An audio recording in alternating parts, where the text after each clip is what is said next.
एक नगर में 4 बहनें रहती थीं। उन चारों बहनों का नाम, पहली का नाम भूख था, दूसरी का नाम प्यास था और तीसरी का नाम नींद था और चौथी का नाम आशा था। उन चारों में लेकर यही बहस हो रही थी कि मैं बड़ी हूँ। वो बोली मैं बड़ी हूँ, फिर तीसरी बोली मैं बड़ी हूँ, चौथी बोली मैं बड़ी हूँ। तीनों अपनी बहस लेकर राजा के दरबार पहुँची। राजा साहब से बोली, राजा भूख बोली मैं बड़ी हूँ, प्यास बोली मैं बड़ी हूँ, नींद बोली मैं बड़ी हूँ, आशा बोली मैं बड़ी हूँ। राजा साहब उन चारों की बातें सुनकर बोले वो कैसे? तो भूख ने बोला, राजा साहब जब सब लोगों को भूख लगती है तो वो लोग किसी किस्म के पकवान बनवाते हैं, थाल सजाते हैं, परोसते हैं, तब लोग खाते हैं, इसलिए मैं बड़ी हुई। राजा साहब भूख की बातें सुन रहे थे और बोले कि पूरे राज्य में घोषणा कर दो कि कोई नहीं चूल्हा जलाएगा, कोई नहीं थाल सजाएगा, कोई नहीं परोसेगा, कोई नहीं खाएगा। देखते हैं भूख को लगती है तो भूख क्या करती है। राजा की यह बातें सुनकर कोई नहीं घर में चूल्हा जलाया, कोई नहीं किस्म किस्म का व्यंजन बनवाया, कोई नहीं परोसा, कोई नहीं खाया। जब पूरा दिन बीत गया, आधी रात हुई तो भूख को भूख लगी तो इधर उधर वह लुढ़कने लगे। फिर वह गई किचन में देखी बासी रोटी पड़ी हुई थी, वह खाने लगी। प्यास छुपके से देख रही थी। प्यास गई दौड़ी दौड़ी राजा के पास, बोली राजा साहब भूख तो हार गई। राजा साहब बोले वो कैसे? तो प्यास ने बोली कि भूख बासी रोटी खा रही थी। तो प्यास बोली कि मैं बड़ी हुई। राजा बोले वो कैसे? वो भी वहीं कही कि जब सभी लोगों को प्यास लगती है तो नल खुदवाते हैं, कुआं खुदवाते हैं, नल लगवाते हैं और मटका भरवाते हैं तो पानी पीते हैं। राजा साहब ने प्यास की बातें सुनकर पूरे राज्य में घोषणा कर दी, कोई नहीं कुआं खुदवाएगा, कोई नहीं नल लगवाएगा, कोई नहीं मटका भरवाएगा। देखते हैं प्यास को प्यास लगती है तो प्यास क्या करती है। राजा की यह बातें सुनकर कोई नहीं कुआं खुदवाया, कोई नहीं नल लगवाया, कोई नहीं मटका भरवाया। पूरा दिन बीत गया। जब आधी रात हुई तो प्यास को प्यास लगी तो प्यास इधर उधर लुढ़कने लगी।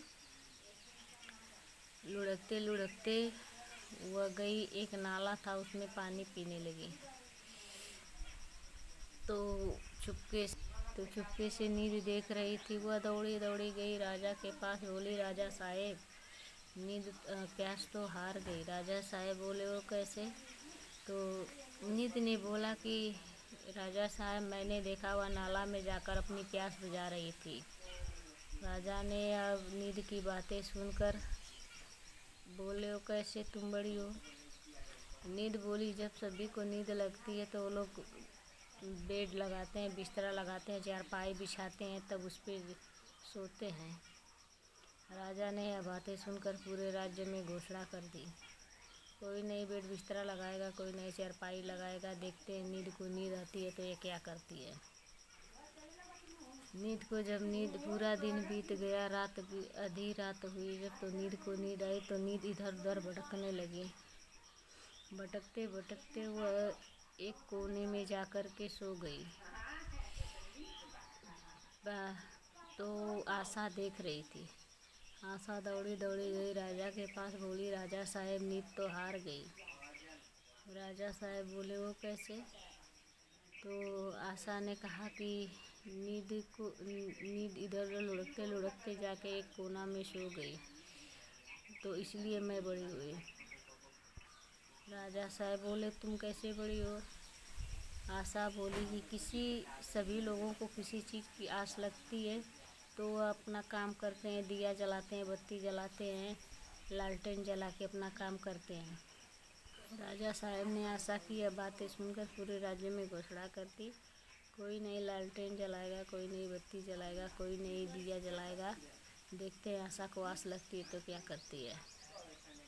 पूरा दिन बीत गया, रात होने को आई। जब आशा को आस लगी तो वह इधर उधर भटकने लगी। भटकते भटकते वह गई एक कुम्हार के पास, तो वह कुम्हार रात में लालटेन जला करके मटका बना रहा था।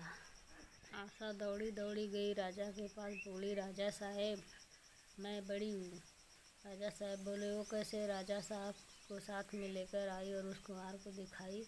बोली कि राजा साहब इस कुम्हार को कुछ आस लगी है, भी अब मैं मटका बनाऊंगा तो सुबह इसको बाज़ार में बेचूंगा तो उसका पैसा मिलेगा, तो मैं अपनी आवश्यकताओं की पूर्ति करूंगा। तो राजा साहब इसलिए मैं बड़ी हुई ना। राजा साहब बोले हाँ आशा मैं मान गया, तुम बड़ी हो, तुम महान हो। तो इस कहानी का यह तात्पर्य है कि हर कोई आस लगाकर इसी तरह काम करे और आगे जाए। अगर कहानी पसंद आए तो चैनल को लाइक कर लीजिए, सब्सक्राइब कर लीजिए और ज़्यादा से ज़्यादा सपोर्ट करिए, शेयर करिए।